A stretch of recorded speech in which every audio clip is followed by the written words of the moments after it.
Now, the South African Human Rights Commission has expressed concern over the number of complaints it receives on the ongoing arrest of cannabis users. That's despite cannabis being decriminalized in the country. The Commission says it has written to the SAPS National Commissioner, Fani Masimola, to raise their grievances. They believe that any arrest or prosecution could lead to human rights violation. For more on this, I'm joined by Biomuti founder, Tebogo Tlhopane. Tebogo, thank you so much for the time, and I appreciate it here on Newzroom. Please help me understand this a little bit better, and perhaps we can hopefully get the SA Human Rights Commission as well on this. According to the Cannabis for Private Purposes Act of 2020, it speaks about being able to use, cultivate, and really partake in cannabis in private. So is this really saying then that these arrests are also happening in people's private homes? Because if it isn't public, that's the one where, of course, it isn't allowed, because non-agreeing or children who are inundated with inhalation of cannabis, that is still a criminal offense. 100%. And thank you, Arabile, for having me. And hi to the viewers at home. If you recall, Arabile, in 2018, the Constitutional Court decriminalized the private use, possession, and cultivation of cannabis for adults. And at the same time, we then had, subsequent to that, of course, after some while longer, we have a Cannabis for Private Purpose Bill or Act of this year.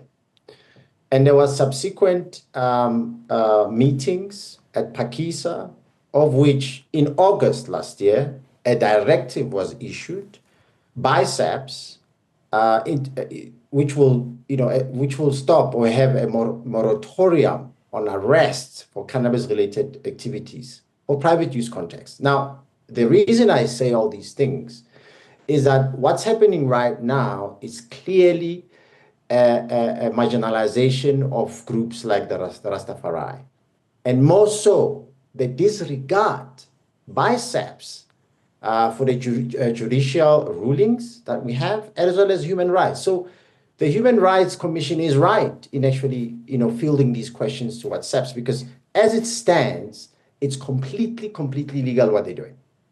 Yeah, and I think that's why my questioning was really around whether these arrests are happening in people's private homes. And if the question then is also about cultivation, and I want to go to the bill then that we're speaking about so that nothing here is assumed to have been said incorrectly. An adult person who in a private place cultivates more than the prescribed quantity contemplated in section 2(1)(b), but less than a trafficable quantity of cannabis plants, is guilty of a Class C offense. Now, the Act and the bill does not speak about what exactly is a prescribed quantity and what exactly is a trafficable quantity of cannabis. Does that need to be also then be made clear for cultivation's sake in people's private homes? 100%.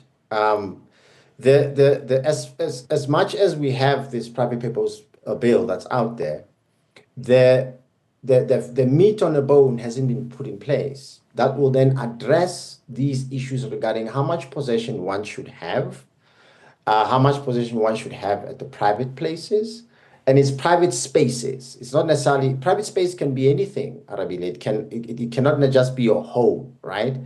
Which also put into question the ability for people that don't have private spaces for them to still have access to cannabis.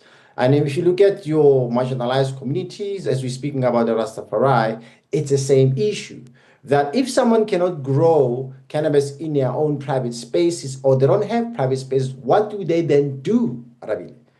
And as things stand, there isn't anything in place, at least from a government side. But from the users, people that are using cannabis for whatever reason that they're using it for, there are things in place like your cannabis social clubs, which really sits at the back of the constitutional ruling, as well as aligning with the Cannabis for Private People's Bill.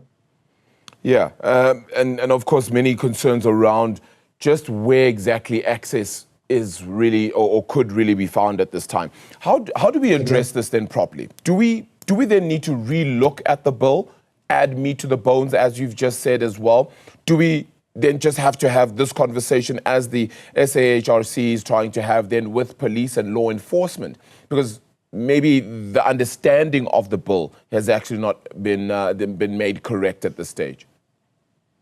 Well, I think the main thing for us is that we've had this conversation at Phakisa last year in June, of which all stakeholders were invited: Rastafari, the government departments, even the Department of Justice, as well as SAPS. We had brigadiers there. And one of the things that we've agreed that must be done was the removal of Cannabis from a Drugs Act. And this will enable a broader industry participation, recognizing the indigenous knowledge system and the role of legacy farmers. As you know, South Africa has the oldest history of using cannabis, oldest. Implementation of regulatory sandboxes to test the pathways of transitioning from illicit growers into legal economy. Remember, we're talking about a substance where many countries around the world is legal now. It's been commercialized now.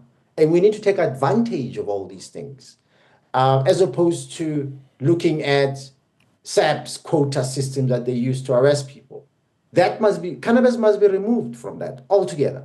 And there must be some stricter way of how they must enforce their own directive to make sure that the police are actually following it. And at the moment, it's not the case. Are we saying, however, that all users, ultimately all those that have been arrested as well with regards to cannabis-related arrests, that they've been blameless in this situation? Because surely then there needs to be a level here in which we also scrutinize that, and that could then be of concern too, if any, of course. Well, I think the issue is we got to urge the Department of Justice and Constitutional Development to expedite regulations under the Cannabis for Private Purpose Act to provide clarity on the permissible limits for private cultivation and possession.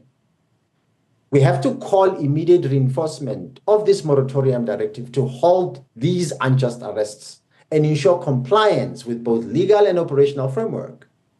And this is not about cannabis. It's about human rights, economic inclusion, and honoring the commitments made at Phakisa to transition South Africa into a global leader in this sector. And we can be. Our climate is fantastic. We've got great history. Yeah. And IKS, indigenous knowledge of how to grow cannabis. I mean, they're growing it in Mampondo, Lusikisiki, in areas where you wouldn't even imagine that it grows. And they survive even the spraying by the police, where they were mass murdering people with cancer with this, with spraying of cannabis. So all of these things are facts that, and as a country with our history of apartheid, it makes no sense that we still had the apartheid law that stayed until this long. Yeah.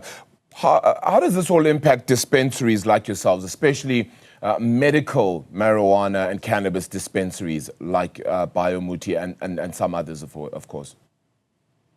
Well, you got to look at it this way. There isn't any legal framework for cannabis sales in South Africa.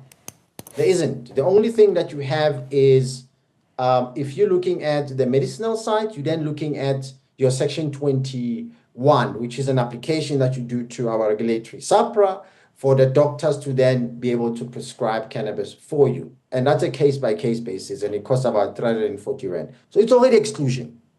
Now, when you're looking at people that want to have access to cannabis, for whatever reason they want to have access to, they're adults, by the way, there is then the social club models, which were created at the back of the constitutional ruling of 2018, and they align with the Cannabis for Private Purpose Bill. And these are the things that have been around. Countries like Spain have successfully run these programs. And these are the things that I believe should be what drives our industry going forward. What creates accessibility of cannabis to those who don't have access to private spaces. Yeah. As we know, it's your constitutional right. It's in the Constitution. True. So by creating or piggybacking on these social cannabis clubs, which I think is a lower-hanging fruit that the Department of Justice can equally jump on and make sure that people can then participate in that space. and control, taxes, the whole thing. Yeah. A lot of issues still at play. Like you said, not enough meat on the bones of the bill and the act then thus far. So clearly a relook is going to be necessary, but it is a new bill when one considers as well the time span. So a lot of conversation still to be had. Tebogo, appreciate the time.